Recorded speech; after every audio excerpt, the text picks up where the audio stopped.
Hello, everyone. Good evening. Welcome to Talkin Kop. It's me, Chris Brack, and I'm here with my friends Matt, Gav, and Kev. And unusually, I don't think it happened today, so we have quite a quiet show. So it is the show we weren't really expecting to be doing for quite some time. Jurgen Klopp has decided he is going to leave Liverpool at the end of the season. Kev, before I come to you, I'll lay the land for me. I've had an absolute shitter of a week.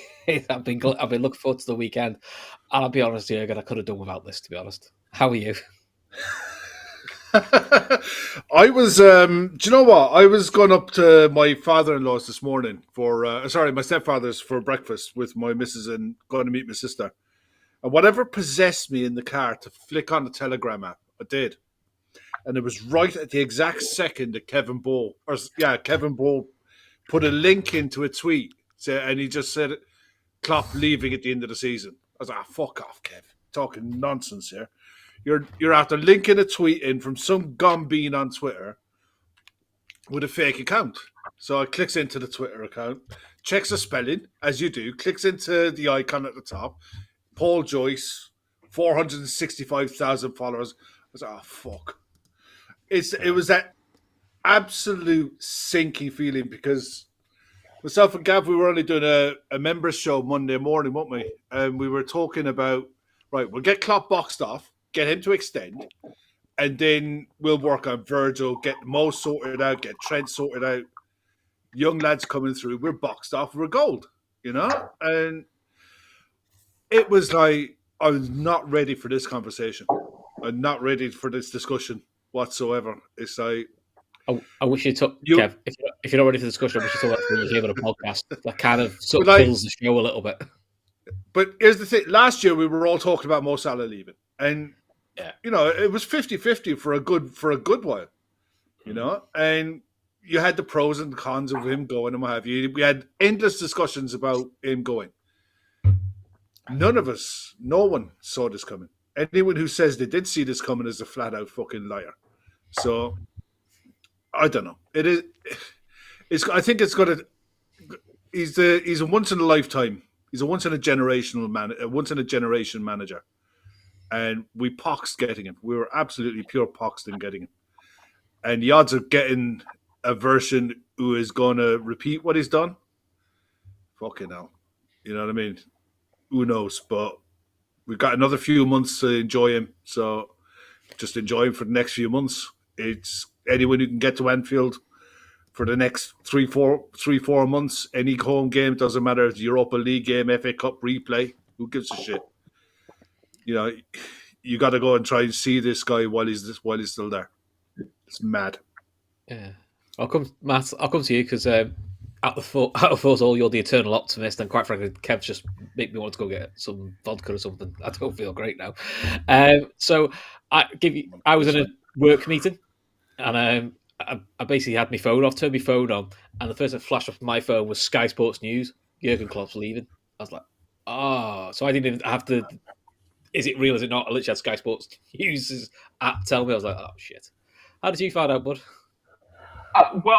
This broke for you guys in the morning, so I'm minus 5 hours. So I was completely asleep when this broke. And so my alarm went off. I hit the snooze once or twice like I normally do, and then finally get out of bed and flick the phone open, and I look at that little Telegram bubble, and it's got like 189 unread messages in it. So the last emotion that I experienced before learning of this news was, holy shit, we've signed somebody. Because that's normally in a transfer window when I wake up to 200 messages in the morning. Either Brian O'Sullivan and Gar have gone crazy over some menial thing that's going on the Talkin Kop, Talkin Chronicles, or we've signed somebody. And it was real quiet. I get the mornings to myself for a half hour, 40 minutes, and it was just sitting in the dark, in silence, and then going and having a smoke and just reading everybody else's reactions to it. But then, because you did call me the eternal optimist, I watched this 24-minute, 25-minute interview video, and I'm so happy that I had that there immediately. I don't know what the gap was between you guys first hearing the news and being able to watch that video, but for me, it was seconds. It was right in the thread already. And so I sat down and I watched that this morning, and it was extremely helpful. It was extremely helpful to hear from his words and with the sincerity in his voice why he's making this decision. And it's not great, but this is our reality now. And we just got to completely soak in the last couple months of the season. 99 points. 99 points.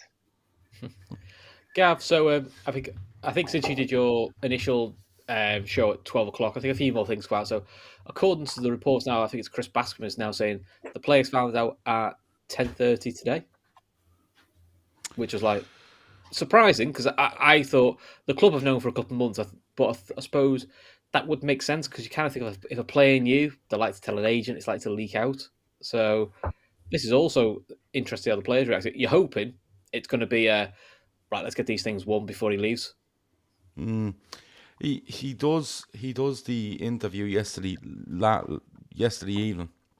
Obviously he does it when no one's around, and like he can go in and do an interview anywhere, and the players wouldn't know what's going on anyway. Yeah, I was kind of hoping the players knew for the last couple of weeks, to be honest with you, because the form they've shown, even though they known this would be a big plus in it all. Yeah, you know, I done a show this morning, or well, no, 12 noon, bang on, myself and Robbie, because it was just mad. Like, I got up this morning, I was telling the people earlier, I had a meeting, come off the meeting, looked, and there was I think it might have been a notification from like Live Score or one of these popped up. And the first thing I was thinking was, how the fuck am I getting a Live Score, notification? Like, usually have all them turned off. And when I read it, I kind of read it and then didn't read it, if you know what I mean. Like, I was like, you know the way you can see half, you know the way in these notifications won't be, you can see Jurgen Klopp leaving, and then I was like, that could be fucking leaving someone out of a squad or something, you know. And then I just literally pushed onto Twitter, and as soon as I hit Twitter, the first thing to come up in front of me was just people's reaction. I was like, fuck me, this is real. Yeah, a couple of things have happened since, the press conference. If the players have found out yesterday, it's been very well kept between Klopp and the hierarchy in the club. He does the press conference today, and you know what, I think it was hard to do a show at 12 o'clock today because it was still very raw. It was still very, you're trying to gather all your thoughts from all the different things you'd seen, and that's because I'd seen a little bit of the 25-minute video, and the press conference made me feel so much better about the whole thing. It clarified so much. And the biggest thing to come out of it for me is, like, don't get me wrong, like, losing Jurgen Klopp we knew it was coming one day, but we didn't think it'd be this quick. But No. to the end, the man is completely and utterly honest with the players he works with, the staff he works with, the people he works for, and the supporters, by being very open as to what it takes to manage this football club. And if he feels he's 1 or 2% below that, he's probably a little bit more than that, he feels he has to stand up and wouldn't just go through the motions for another 3 seasons because he has a contract and he has that much credit in the bank that he probably wouldn't sack him. And the other thing is that people think he's putting himself first. I don't think he is. I think he's putting the club first. Genuinely, I think he's putting the club first. I think he's looked and went, right, I can't do this. I'm not at full tilt. I don't think I can get back to full tilt. And the best thing for this football club is to come out and say it. Yeah, it will help him in the future.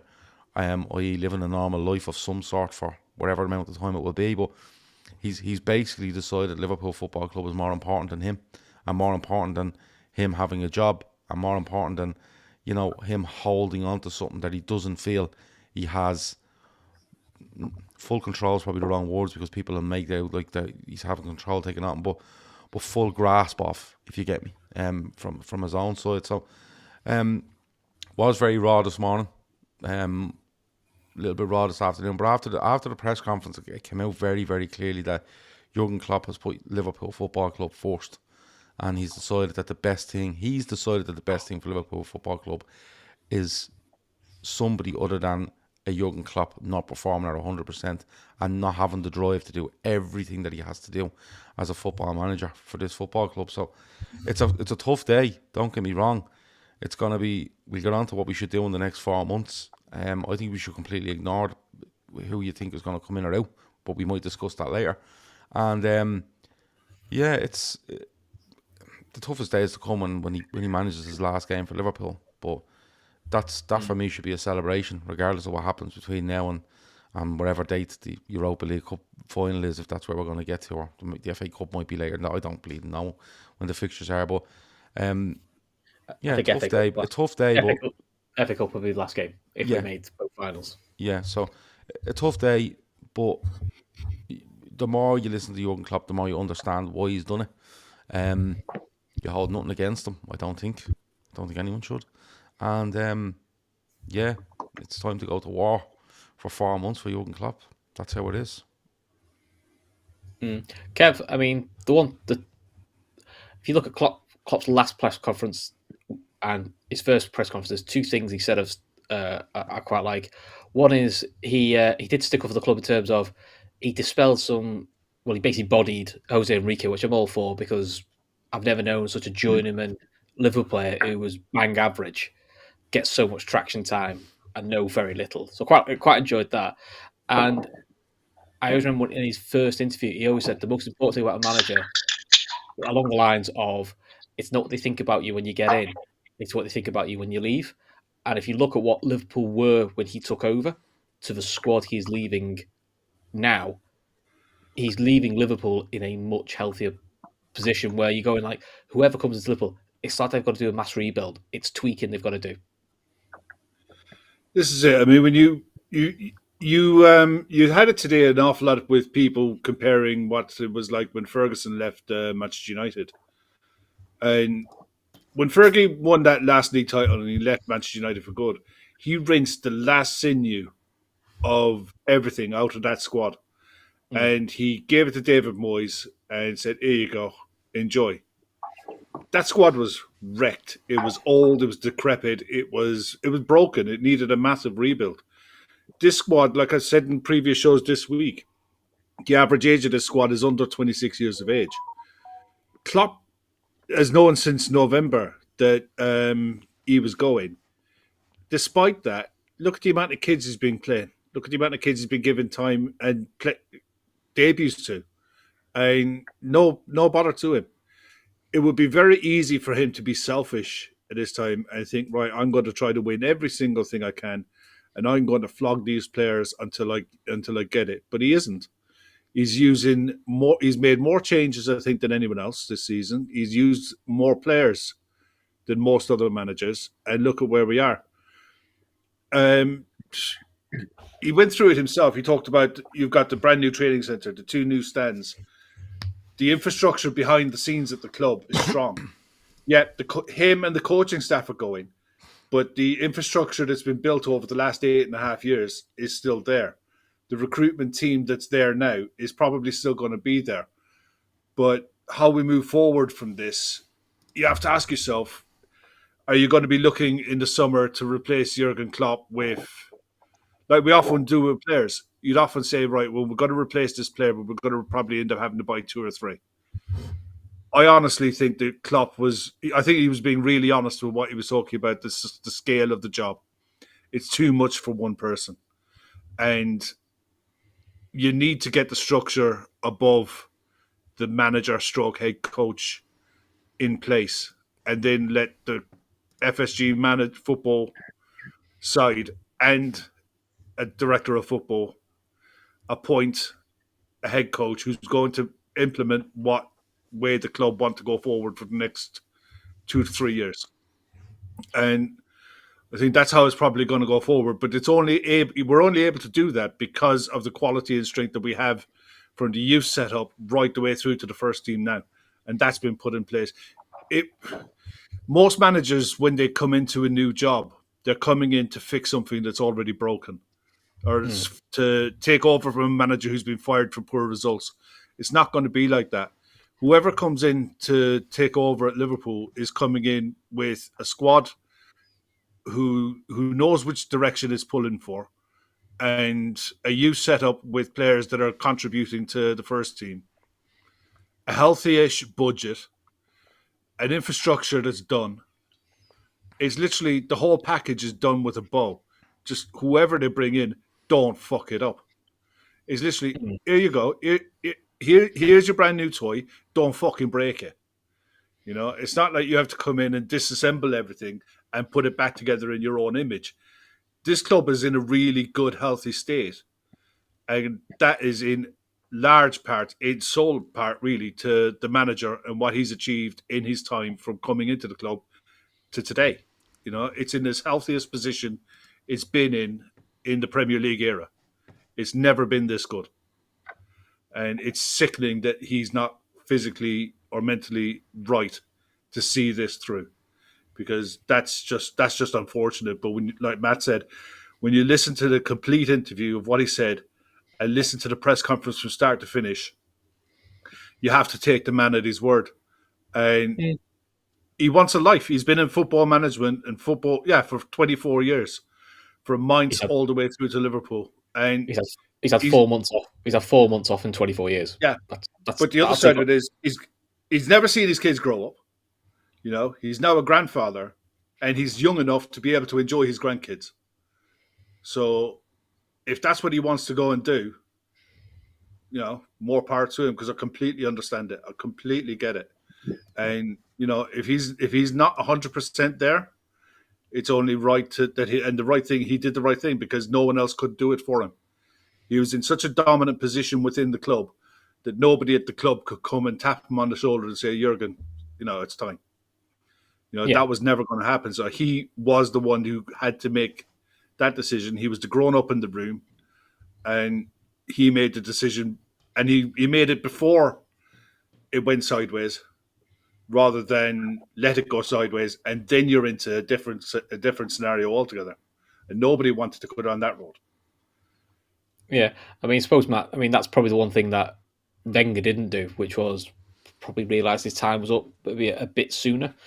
And Klopp is right. You know, it's best to leave with people wanting a bit more than is he gone yet. Talk about the timing of the announcement, because I think that, listen, we're all quite raw with it still, but being philosophical about it, when is there a good time to sort of announce this? Because if we do it near the end of the season, does that distract the potential title run? If you do it just before a final, does that take minds of a final? If you do it after all of it, no one gets to say a proper goodbye. It kind of, I don't think there's ever a real ideal time to sort of break this news. No, what's the ideal time to tell your kids that their dog has to be put down? Just before. You know, like it's terrible. It's terrible news to have to put across. So Christmas Eve. Christmas Eve, yeah. You love Christmas, Gav. You do love Christmas. Between you and Kevin were the end of me today. I just want to go back to something that Gav said, because I have to disagree with your boss. I think that Jurgen Klopp is putting himself ahead of the club, and I think after everything he's given us, he 100% gets to make that decision, and none of us get to feel salty about it. In that 24-minute sit-down interview he did, about 10 minutes or so in, he says, before I get too old, I want to be able to live like a normal life and enjoy my life. And I don't know if I've said it on another show before, but I lost a guy I worked with over Christmas, New Year's, had a heart attack, never got to retire, never got to go see his favorite team play live. And it really sunk in with me of like, you can't just wait around and keep working and putting off till, you know, I'll wait until after retirement to do these things. And, you know, I'll wait, because you never know what's going to happen. And that you kind of have to, you know, carpe the diem, smoke them if you got them, do the things that you want to do. You know, if it doesn't bankrupt you and you're in the position to do it. And I think that's the decision that he's making. Like, it sounds like he wants to see his grandkids grow up and be more involved in his children's lives. You know, maybe get to go watch a few of David Wagner's games, you know, reconnect with some of his old friends and enjoy his retirement. And he has completely earned it. It was the biggest thing about this whole thing today that turned it around from being just a total like depression spiral, is that I have to respect Jurgen Klopp saying, irrespective of where the state of the football team is that for me and my family and my situation, it's time for me to go. And that takes a lot. If you've been doing this job for 24 years, if your whole life revolves around this and you feel like you are the most important piece and you could be the glue that's holding the whole organization together, which might prove to be the case. Because I think even a Jurgen Klopp at 50% capacity is still the best qualified person to lead this club. You know, if he needed to work half days, I would be totally okay with keeping Jurgen Klopp on working half days. but he's choosing what's best for him, and I totally respect that, because none of us can be upset over having had the last 9 years of Jurgen Klopp in our team. But that was the main crux of what I've thought about all day today about this whole situation. So I wanted to make sure I got it out before I forgot about it. In terms of the timing, it's as good as you're going to get. It's you're handing the keys to a fully fueled sports car, like, to use another analogy he used in his interview. He says, I'm not the best sports car. I'm a good sports car. I can only go 170, 180 miles per hour. Like, holy shit, that's an unbelievable sports car. But his tank's running out of gas. But in terms of the team itself, the club, everything from infrastructure, the academy setups, everything like that, is in the best position it's been in certainly my entire time of being a Liverpool fan. So it's as good a time as any. I think I know where you're coming from with regards to he's thinking of himself. I think, and I think he's probably putting the club first. It's probably a bit of both, in fairness. He's probably looked, and he does want to live a normal life for some part of his life. I know he is a grandparent, and I'm not too sure if his son is still in Liverpool, has gone back to Germany or whatever it might be. And you know what? You see, if he wants to live a normal life and that's coming into his mind and the whole energy and stuff, yeah, he is thinking of himself. Of course he is. But the fact that he's turned around and said, you know what, it's time, I'm going. Because it would be easy for Jurgen Klopp to be losing that energy, be losing that drive, go through this season, get to the end of it and go, I'll keep going. And next thing you know, 3 months into next season, we're all over the place. Players are like, what's going on here? This is a repeat of whatever it was 3 years ago. I'm on to my agent here in January. But he doesn't. And I think the timing, I agree with Matt, I think it's as good as you're going to get. And because immediately when people were like, why is he doing it now? And I was like, well, if he goes to the end of this season and say wins 1 trophy or 2 or 3 or 4, wherever it is, and then drops the mic on the 1st of June and says, I'm out of here, immediately the conspiracy theories are going to start with regards to, oh, he's obviously had a row with the owners, he's obviously had a row with somebody, he's obviously not getting what he wants, and this would have went on and on and on, and we know this, we see it every day of the week, whether we're in a transfer win, it's already doing the rounds now, and it's absolute bullshit, because look, if today has taught you one thing, and one thing alone, is that nobody, and I mean nobody, knows what's going on inside the walls of Liverpool Football Club. And I promise you that, right? Because I don't care how fucking leaky you think that club is, or how little people knew what was going on, right? If anyone knew anything, this wouldn't be going on in November to now without somebody having an inkling of it. And the fact that people were going around, over the last weeks, 2 weeks, months, whatever it might be, saying, oh, I think he extends, the word is he extends, you know what I mean? Come on. But I think by him doing it now, I think he does it where Liverpool are in a position of strength as a football club, rather than on the back foot come 1st of June, right? He does it now. He tells people, he gets the word out. He set out today that why I'm doing it, but I want no more of it now. I'm literally doing a press conference, and then me and my staff and my players, fans, the hierarchy, the owners, wherever it might be, are 4 months into this, and nobody is distracting us. End of story. It also gives the club, if he's told them in November, a chance to maybe change his mind, and it's come to a head in the last week or two, but also to look and go, right, he's not going to change his mind. We'll keep this for a little while longer. Who's his successor? Let's look at it. He said he's having no input or making the decision. I think he will have a bit of an input, but I think the timing of it for me, the timing's never going to be good on this. But I think by doing it now in a position of strength and where Liverpool are, I think is fine. Because if we were out of 2 cup competitions, if we were out of the Europa League and we are 7th in the league and he made this, there would be all-out war. But people can kind of, I think if we were, I do wonder, is because the season's gone better than probably anyone expected, or apart from that. I do wonder if that's also influences, which is like, I've got to leave it in a better position than I left it last season, and this season's gone probably 10 times better than even Klopp probably expected. He's going, actually, this is pretty much where I want it to be.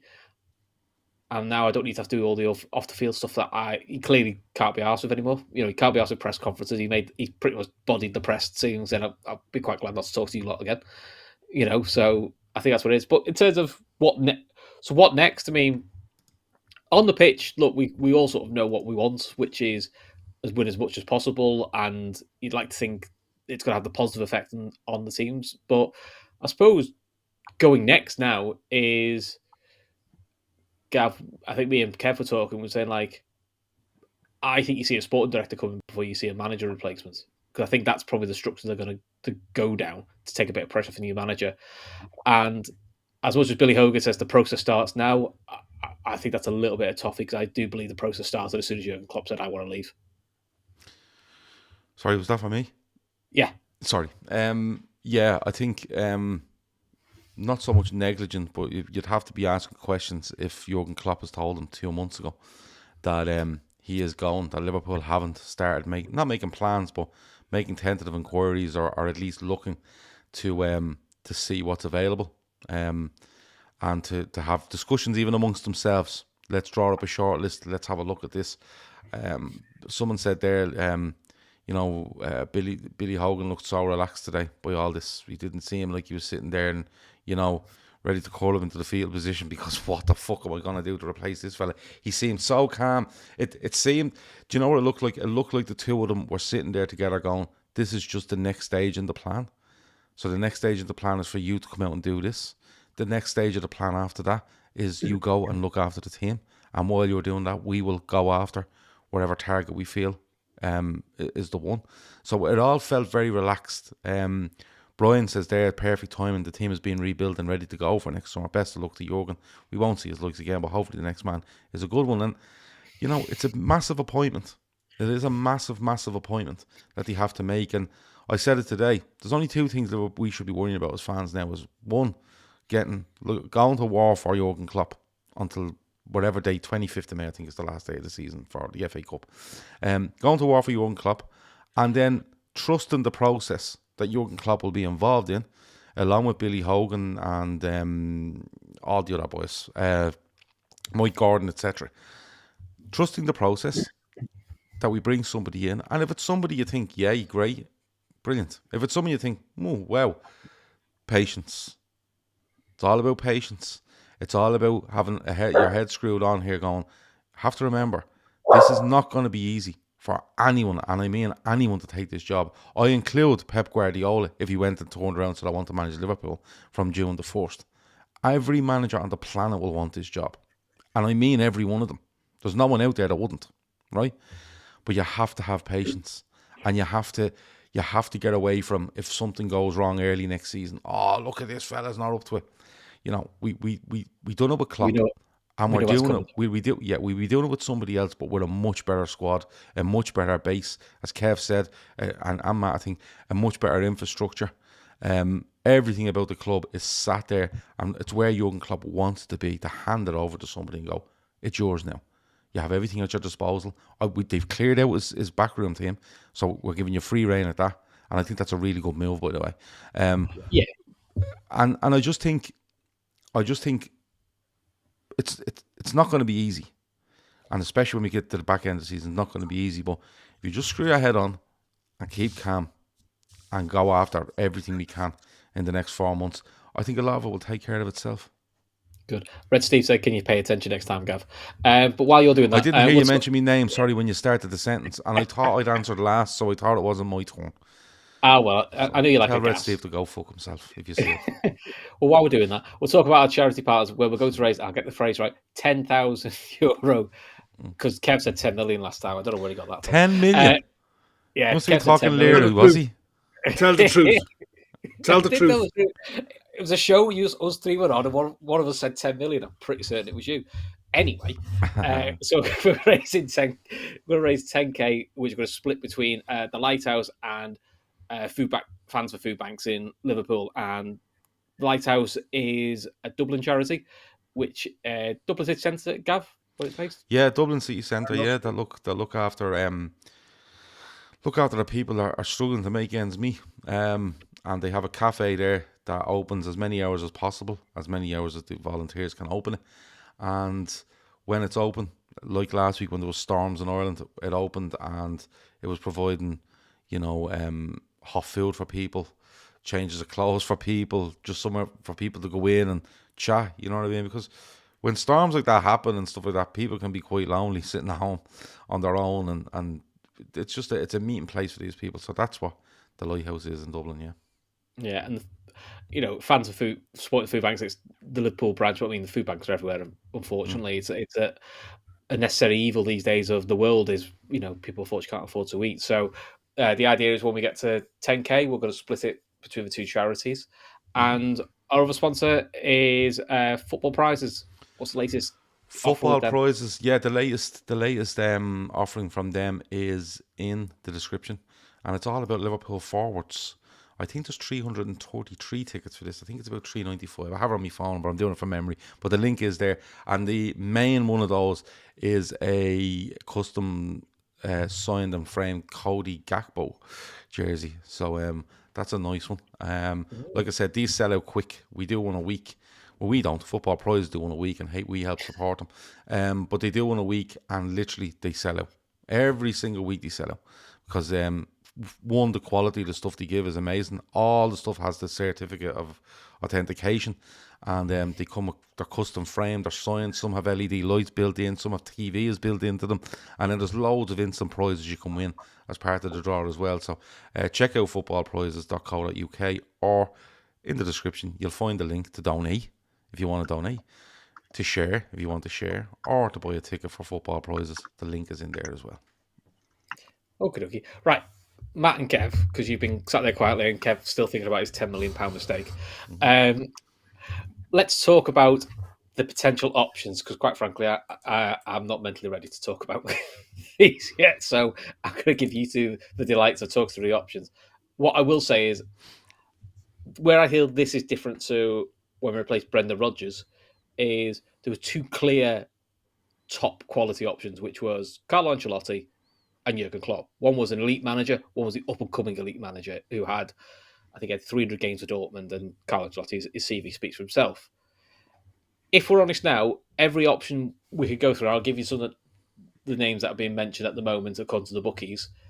Every one of them, I would say, has pros and risks. There isn't one where I thought it was one that you go, oh wow, yes, that's the one. So we'll start from the top, and then I'll let you guys decipher once I give you the list. So, favourite is Xavi Alonso, ex-Liverpool player, Champions League winner, currently has managed 63 top-flight games for Leverkusen.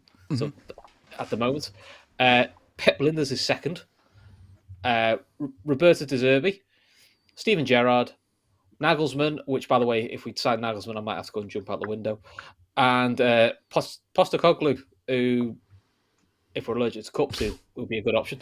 And then I think, Kev, there's two I mentioned to you in the chat. There was the Benfica manager and the Sporting manager were also two names that have been sort of muted. Yeah. I mean, Xabi Alonso at the minute is 2-1 on favourite. Looking at the best odds you can get on Xabi Alonso at the minute is 6-4 on. Then you look at Roberto De Zerbi is 17-2, Pep Linders 10-1, Steven Gerrard 20-1, Julian Nagelsmann is 14-1, Luis Enrique 25-1. Look, at the end of the day, nobody's going to know. Billy Hogan didn't even tell his son that Jurgen Klopp was going. All right, so nobody knows nothing, and Xabi Alonso is probably the highest risk, but potentially the highest reward out of all of it. He started off at Real Sociedad B, and in 2 years he got them promoted. But they were if you know what's the way Spanish football works, B sides aren't allowed to get promoted to the top division. Yes, but he got them promoted without going up. Then he took over Real Sociedad. Then he was pinched to Bayer Leverkusen. And we all see what he's doing at Bayer Leverkusen now. He's playing a revolutionary style of football with players who are all playing above themselves. They're 3 points ahead of Bayern Munich at the top of the Bundesliga. Whether they go on to win it or not, I don't know. Here's the thing. You're going to get an awful lot of people talking about we have to get a manager who knows how to get over the line. Here's the thing. out of all of the main leagues in Europe, every major league has one dominant club that wins pretty much more often than not. There's only so much silverware that can be won in any one year. So unless you're going to target Carlo Ancelotti, Pep Guardiola, whoever the next flavour of the month is at PSG, some guy from Italy who's managing Serie A, or someone who's been at Bayern Munich and they're chopping and changing managers like they're going out of fashion. Those managers ain't out there anymore. Those ones that you are serial winners that are proven silverware getters, they don't exist. They're very few and far between. The talk around Xabi Alonso would be, you have to look at where he's coming from as a player, who he's worked under, the style of football that he's playing, and can he transmit that style of play to the Premier League with the quality of players that we have available to us? And if the answer to those questions is yes, then you have to convince him to come in and be the guy who comes in after Klopp. Because I don't care who comes in. Doesn't matter who it is. It's a poison chalice. It's it's after the Lord Mayor's show. If it goes well, you've made your managerial career for the rest of your days. If it goes badly, well, what did you expect? He's only been in management for 5 minutes. What were you thinking? Yeah. I mean, the one line I do like about Xabi Alonso, it has been said today, it's an old quote that's cool, which is, he said, he sees management as not as big ideas and big revolutions, it's all about connections with people. Which I thought, that's a very Jurgen Klopp way of thinking. It is also about, there is still tactics in it and all that, but I think the best managers now seem to have that human connection. They're not the old days of Mourinho and Benitez where it was just, robots do as I say. Matt, so where are you sort of those options? I know you're a big Junior Nagelsmann fan. Ugh. Yeah, I mean, I can't profess to have watched maybe more than an hour's worth of Leverkusen this year, because I think for the most part in the Europa League, they've been matched up the same time that we've been playing. And when Liverpool plays, I only watch Liverpool play, sort of thing. So I can't profess to, love the style of football he plays. I couldn't tell you the style of football he plays. The fact that he's the lead candidate, in terms of the bookies odds. Three at the back. Really? See it already. All right, I'm on board, 100% on board, baby. The committee is starting back up again. We've now got Kev as honorary co-chair. This is great. We're going 3 at the back. But out of the names that you listed on there, I'll say the one name on there who, not today, when the news broke for real, but in the past when we've had to have discussions about, what happens after Klopp, or when we were going through the tricky spells in the COVID season and 2 years ago, or last season, when you got absolute morons on the internet saying, is it time for Klopp to get the sack? And it's like, who the hell do you replace him with? The person that I thought would be the most sensible replacement for Jurgen Klopp afterwards, for continuity and simply just to take a bullet. Because the first person coming in after Klopp, the odds of them succeeding are pretty friggin' low because the boots are so big, would have been Pep Linders. Knows the team. He might not be that man manager. You get him through a season or so. Maybe you don't win anything. You're not going to get relegated. You give him the bullet after a year. You clean the slate and you carry on from there. But seeing that he's going to move on and he wants to restart his career, and it kind of came up, I don't know if it was in the interview or in the press conference, kind of the question about it. And it doesn't seem that that's the direction it's going to go in. So I take him off that list.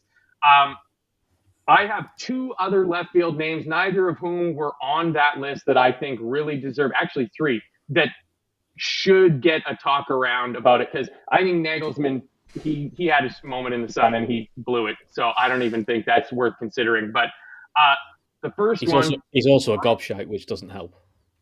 Yeah. Proven winner. Experienced manager, so he's not going to bring revolutionary new ideas. He's won everything you can win in football. He's available. Bill Belichick. We could go get. I'm getting my sports confused. But in all seriousness, I think that there's one manager that I could pick out of all of world football to take over for Liverpool. It's Unai Emery. I just watched Aston Villa play, what, today? Yeah. The way that he plays, it's the same rough sort of formation he plays with the 4-3-3. And you look at his squad compared to our squad, and with the exception of maybe Douglas Luiz at the 6, maybe John McGinn if he's having a particularly good day, we are better than them man for man in every single position on that pitch. And I can see the way that he coaches his team translating very well to the way that our squad has been coached for the last few years. He's won European trophies. Yeah, he's not won leagues, but he always plays for a lesser team. Or did he win when he was at PSG? He might even have won when he was at PSG. Everybody won when they were at PSG. I think that would be the best one. And then, because I know you're going to Gav, I would love to know what are the odds on Tommy Tuchel? No. No, come on, Gav. No, Gav hates Tommy Tuchel as much as I hate fucking Julian hate Nagelsmann. Thomas Tuchel. I absolutely fucking hate him. He's an absolute spoofer, right? And read that list to me again. That list here. Oh, hang on, let me get off screen. Xavi Alonso's favourite. We'll get back to him. Yeah. Pep Linders. Never happened. No. Pep Linders will be leaving the football club to pursue his own managerial career. They are not going to say that and then give Pep Linders the job. I think they're just throwing a load of names in there because they haven't got a breeze. But anyway, who else is on it? De Zerbi. I think he's best mates with Pep Guardiola, and I think he might eye the City job when Pep goes. Okay. Genuinely. Steven Gerrard. No, I don't even know how he's made the list. Nagelsmann. No. I can't say it without laughing. Postecoglou. Postecoglou, like, what in the name of fucking Jesus is he doing on the list? Like, and then honestly, there's two lads from look, come here and I tell you, forget who you're following, right? Forget who's following him and stuff like that.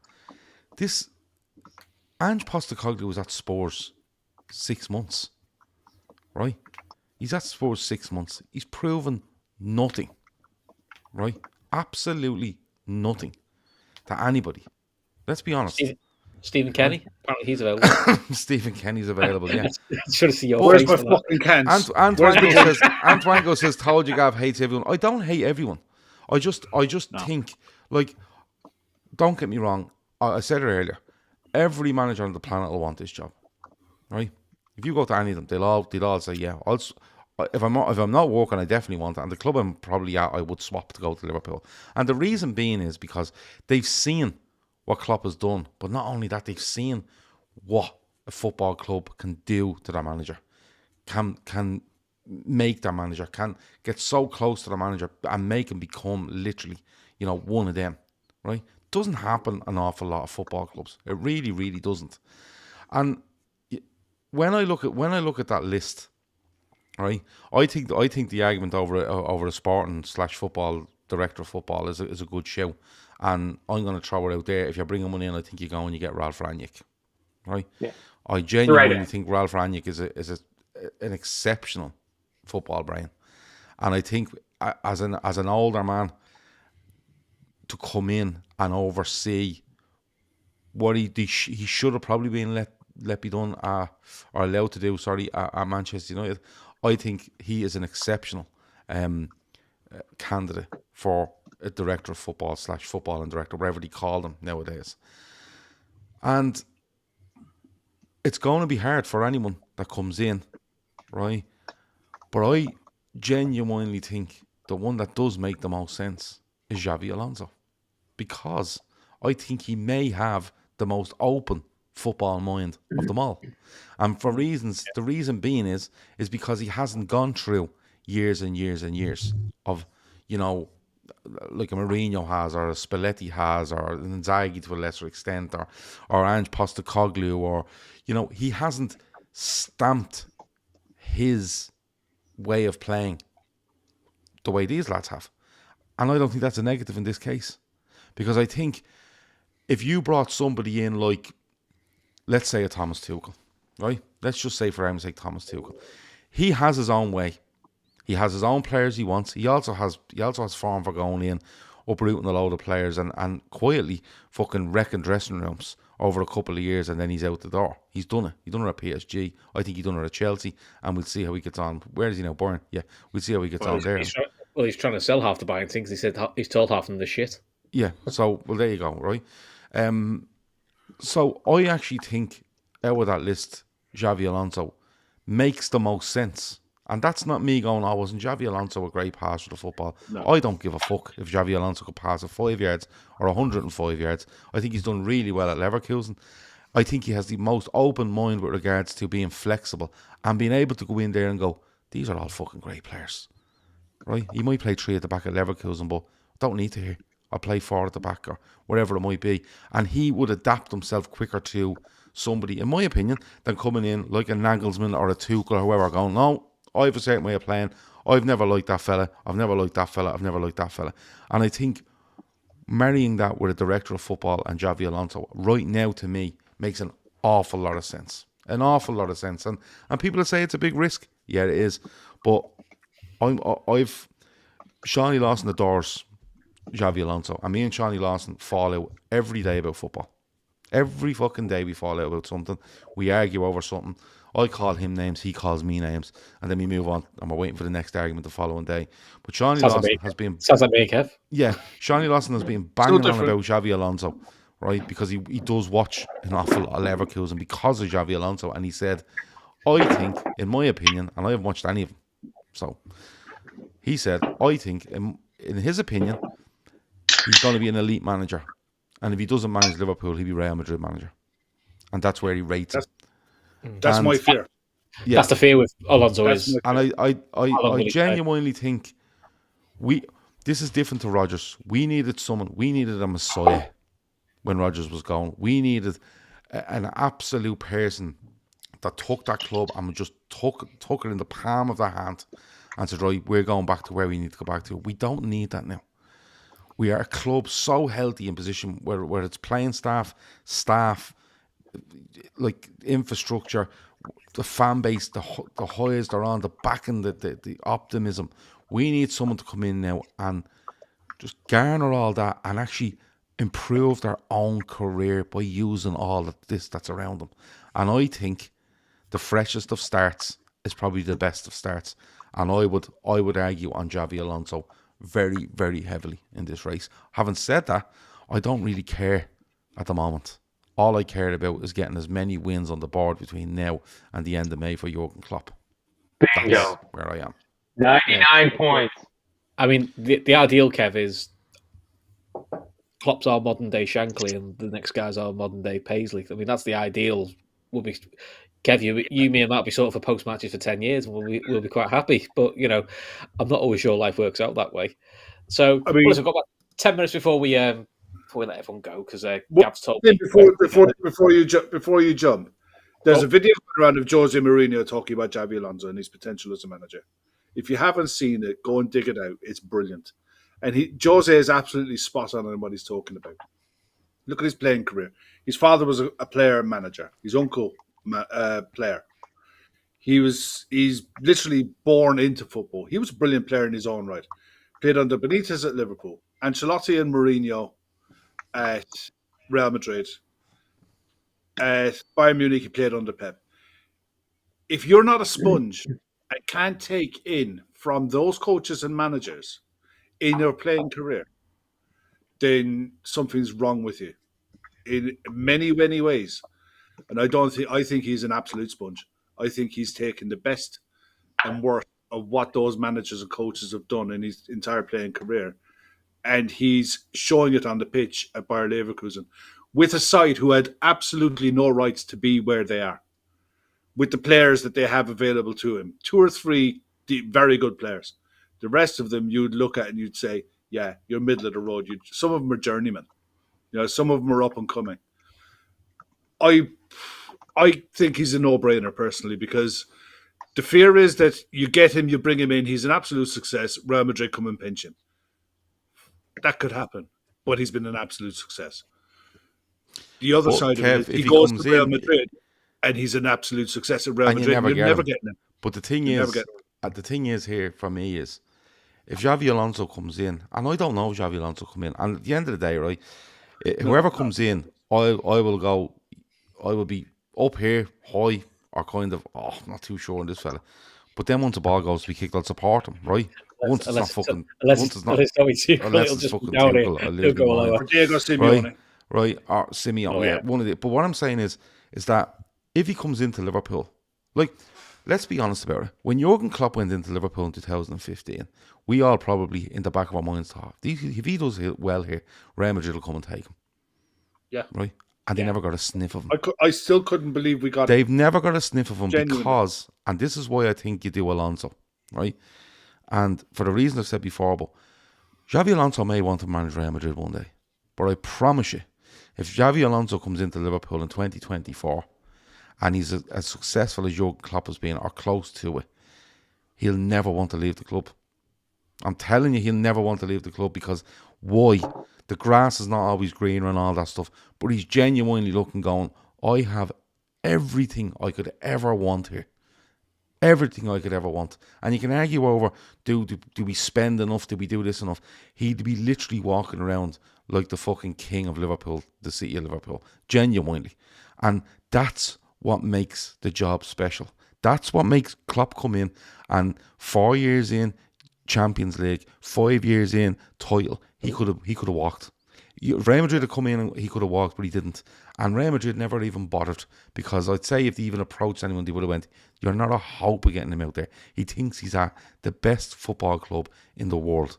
And the fact that we've cleared, or we're going to, the fact that the manager and his staff are leaving is making, I think they're trying to make the changeover as seamless as possible, i.e. Alonso comes in with his assistant and his whatever 3 or 4 lads, and they literally go, listen, that bubble fits in there, and this bigger bubble outside will throw you everything you absolutely need to make this work. And that's where I think Liverpool, and I think Klopp, and I think his backroom staff, who I think have to take an awful lot of credit if they are leaving the club with him, I think they take a huge amount of credit, because they are on improved money till 2026, and they're moving aside to say, yeah, for the better of the club, I'm not going to cause any hassle here. I'm not going to say I'm sticking around. We're going to pull aside here, and we're going to let the next team drive straight into our parking spot, and let them keep running, and let's make it where they hit the ground running rather than being a hindrance to them in any sort of way. And it just makes more and more sense, Alonso, the more you think of it. But I'm not telling you for a second that Xavi Alonso will definitely be Liverpool manager. Right now, I think he's the most sensible option for multiple reasons. Good. Okay. Kev, before we go, what's your favourite Jurgen Klopp moment? Matt, you can think of your answer as well. If it's not him telling Paul Tierney he's a fucking plum, then I don't know what's wrong with you. That's not even Klopp. There's so many, but I think the first game against Spurs, because of what went on beforehand with everything with Brendan Rodgers, and you saw the spiral of how things were getting out of control. From the very first game, you saw that he's got an idea of how he wants to play, and we're going to go on a journey with this guy. I keep saying it. I couldn't believe that we got him. He was that. I didn't think that we were able to attain a manager of that caliber then. He was a superstar. He was the up-and-coming superstar of management in world football. And I was convinced that it was Bayern Munich, it was Real Madrid, it was the top tier clubs who were going to be able to spend a fortune, were going to get him. And we went and got him. And after the first game, and you saw the way the players just went after Spurs, and you just knew that something was going to happen. And yeah, that was, I wouldn't say it's my favorite moment, but that is the moment that will stick with me forever. That very first game, the mentality change in the players. They were like headless chickens, but they gave it everything. And from that day to this, every side that he's put out has given everything. And that's all you can ask as a fan. You can't turn around to a side that he under Jurgen Klopp and say, yeah, they jacked it in at halftime. Yeah, they just couldn't be arsed today. And he just allowed it. That shit never happens. Ever. He wouldn't tolerate it. And the ones that tried to act the maggot, he binned them off, and he didn't give a shit about it. There was a ruthless streak about him that I really liked. And we saw it early doors with the likes of Sissoko, with the likes of Benteke, with players that just didn't fit, weren't going to work, and he got rid of them, and he didn't think twice about it. It was the club comes first. The players, everything else is secondary. The club is first and foremost priority in his mind, and it always has been. And today, more so than ever. Cool. Emmett saying running on the pitch to hug Alisson in the last minute winner against Everton, which was just. Let's be honest, we'd all do that if we were the manager. That's what we'd all do. Matt, what moments? I thought you were going to say if we all had the opportunity to hug Alisson, that's what we'd all do. You'd Well, still be right. I wouldn't mind hugging him either. There's a good shout that if there's going to be a Klopp statue, it should be of that moment of him and Alisson jumping together. It'd be kind of reminiscent of Emlyn Hughes in the statue with Paisley. For me, it's the 5-4 Norwich. There's something about that game. It's just it will always be one of my absolute favorites. I see a lot of people saying Barcelona. For me, Klopp doesn't come through as much in Barcelona as just the club and the players and the supporters do. When you watch the videos from it, like he's not super front and center of a lot of the videos. You see a lot of the fans, and you just get the feeling of the club. But the 5-4, it's just pure madness. Like you said, you're never out of any game whatsoever. And anytime you catch a stray forearm from Christian Benteke and get your glasses broken is always something worth remembering. Yeah. Before I come to you, Gav, that's the two that stick in my head. One was where I thought this guy's different to what we had before was when we got beat by Palace 1-0, and he turned around in the press conference and went, well, I thought it was on my own because all you lot left. How about if you lot stayed and watched, we might win something. I thought, oh, no one takes the Anfield crowd on, ever. I thought, oh, I like this. This is something different. It's ballsy because it could have. There's a slide endorsement where that goes completely tits up in the alternative. I thought, all right, okay, this is backing yourself as someone who's comfortable in his own skin. And then there's the Dortmund win, which is where he's admitted when he stands and watches the team's train, he just looks at cases like someone limping or anything like that. He said, I don't do it for intimidation fact. And he goes, apart from when we played Dortmund, I kind of felt we needed that. I said, and I knew all those players, and I knew that would freak him out. And I quite like that about it. There's the one against Everton. The cat's here. Fuck me. Fucking hell. If there's a dog anywhere in the vicinity, fucking hell, anything could happen here. Dean Murray says the 6 minutes after the Champions League final where the camera focuses solely on Jurgen, the absolute raw emotion is amazing. The one against Everton running on the pitch is fantastic because anything to annoy them is just amazing gear. Matt's robbed one of them on me in Norwich. There's just been so many. I think he is there at the time of the £77 ticket walkout, and during he's not on the ground. He gets as Neil Axelrod put, he develops appendicitis and doesn't. He's not at the game. He's there. But he had appendicitis. So yeah, but it's not actually at the game. I think it might be the week leading up to, and someone went, "There's loads of people going to walk out over these £77," and he went, "Yeah, they're probably right. They're probably right. They're putting the prices up." And I was like, "Fucking hell, yeah, I'll have a bit of this." The moments are just endless for me, and it's not the big. It's not. There's big ones and there's smaller ones. There's more subtle ones, but I think the one that stands out for me, and I actually only seen it again today, and it's probably the one bit today where I thought, yeah, this is going to be fucking hard. I probably nailed it home. Is when we win the league, and he does the interview on Sky. And he's crying into a camera while he's telling Kenny Dalglish it's for him. That's everything about Jurgen Klopp. He's winning the fourth league title in 30 years, and he's telling Kenny Dalglish it's for him, and he's telling Steven Gerrard it's for him, and he's telling the fans that have waited for so long it's for them. And he could literally sit there and be as smarmy as anything, and take all the adulation as the manager that finally brought the league title home for the first time in 30 years, and he doesn't. He sits there and he basically takes it all away from himself and tries to give it back to everybody else. And that's probably the moment that'll stick with me, because I think it just personifies Jurgen Klopp. It really does. You see his love for the club. You see his love for the history of the club. You see his, you know he feels what the fans are feeling, and he makes that interview and the success around two other guys. Well, one other guy in Kenny Dalglish on the screen, and Stephen Gerrard. And yeah, that's probably the moment. On pitch, loads of them. After games, loads of them. But that one there, it's phenomenal. It's absolutely phenomenal from him. And you know what? Jordan Henderson isn't far off him that night. And I think when you watch both of them, I think a typifies what Jurgen Klopp had developed at this football club. They didn't use, and he didn't ever want to use the length of time that Liverpool haven't won a title as, you know, a monkey on their back. He wanted it to use make it inspire you, and you see when it happens how emotional the two of them are. But he sits there and he makes it about. He tells Kenny Dalglish, "This one is for you." That's a joke. How good a person you are, and how in that moment he's doing things for others.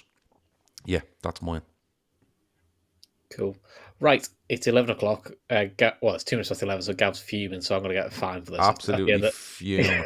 I'm going to get a fine for this. No, I'm just tired. I'm being honest. I'm just tired. I got about 4 hours sleep last night. Radio today. Well done, Gav. Look at What's you that? getting on Irish radio. I was on the radio and everything, yeah. Funny story. But no, listen, literally, lads, I got 4 hours sleep. I woke up. Luckily, I done a meeting over the phone, because my eyes were literally rolling in my head. And I got off, and this happened. And then it just went off. And then I got a random text off somebody going, "Thanks for agreeing to come on to talk to us about this." And I was like, what is going on? Who is this? So I had to look up the person. Turns out they were from RTE, Irish radio. And yeah, 40 seconds comment on it and stuff like that. No. Don't downplay it.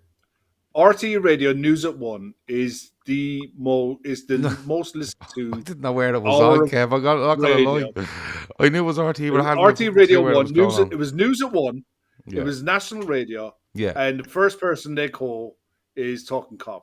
That's something. Who'd they call after, Kev? Who'd they call after? They fucking called me, did they? No, they called Ray Houghton after. They called Ray Houghton. Yeah, they called Ray Houghton. Yeah, they got Ray Houghton on the bum. He was on second. But no, I'm usually we go till 11:30, but I'm just exhausted.